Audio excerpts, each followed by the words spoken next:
warahmatullahi wabarakatuh. Perkenalkan, nama saya Yesi Yuliana, nomor induk mahasiswa 8606566695. Saya dari Prodi Pendidikan Guru Anak Usia Dini.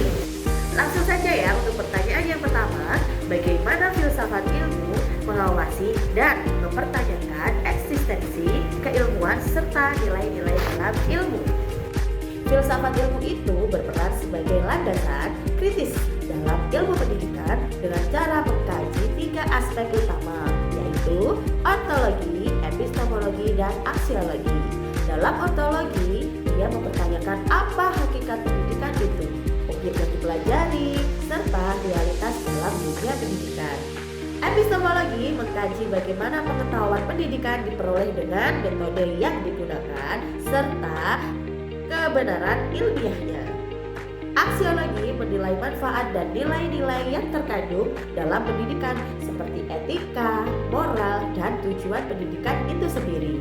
Nah, dengan demikian filsafat ilmu memastikan bahwa ilmu pendidikan tidak hanya benar secara ilmiah tetapi juga bermakna dan bernilai. Yang kedua, bagaimana pendidikan yang bermakna dan bernilai turut memperkuat perkembangan filsafat ilmu.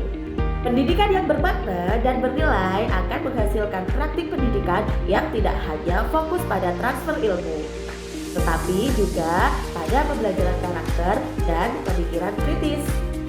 Hal ini memperkuat filsafat ilmu itu karena 1. Mendorong refleksi terhadap tujuan pendidikan. Yang kedua, mengembangkan pemikiran kritis terhadap teori dan praktik pendidikan. Yang ketiga, menjadikan pendidikan sebagai sarana pembentukan manusia yang utuh, intelektual, dan moral, sehingga pendidikan menjadi ruang aktualisasi dari konsep-konsep filsafat ilmu.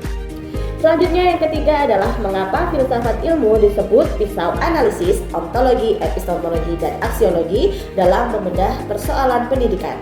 Filsafat ilmu itu disebut sebagai pisau analisis karena digunakan untuk mengkaji masalah pendidikan secara mendalam melalui tiga pendekatan, yaitu ontologi, epistemologi, dan aksiologi. Ontologi berperan sebagai menganalisis hakikat masalah, misalnya apa ya itu belajar. Epistemologi mengkaji cara memperoleh solusi, contohnya dengan metode pembelajaran yang tepat.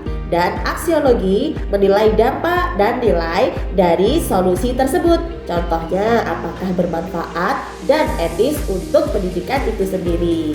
Dengan demikian, ketiga aspek ini masalah dapat dipahami secara menyeluruh dan tidak dangkal. Dan selanjutnya, soal nomor 4, contoh konkret penerapan filsafat ilmu dalam praktik pendidikan. Contoh penerapannya dapat dilihat dalam 1. Pembentukan kebijakan kurikulum. Dalam pembentukan kurikulum, penyusunan mempertimbangkan nilai, aksiologi, isi materi, ontologi, dan cara penyampaiannya atau epistemologi. Dalam proses pendidikan atau proses pembelajaran, dalam dunia pendidikan anak usia dini menerapkan pembelajaran belajar sambil bermain. Agar apa? Ini sesuai dengan fase perkembangan anak yang seharusnya bisa bermakna dan bernilai bagi anak. Dan selanjutnya adalah penilaian pendidikan. Dalam dunia pendidikan anak usia dini tidak hanya perkembangan kognitif saja, tapi juga aspek lainnya seperti aspek sosial emosional, aspek motorik halus dan motorik kasar, dan nilai agama dan moral dan lain-lain. Nah, dapat disimpulkan bahwa filsafat ilmu itu memiliki peran penting dalam pendidikan sebagai dasar berpikir kritis, alat analisis, serta penentu arah dan nilai pendidikan agar lebih bermakna, ilmiah, dan bermanfaat bagi kehidupan. Demikian presentasi dari saya. Apabila ada kurangnya saya mohon maaf dan semoga bermanfaat. Wassalamualaikum warahmatullahi wabarakatuh.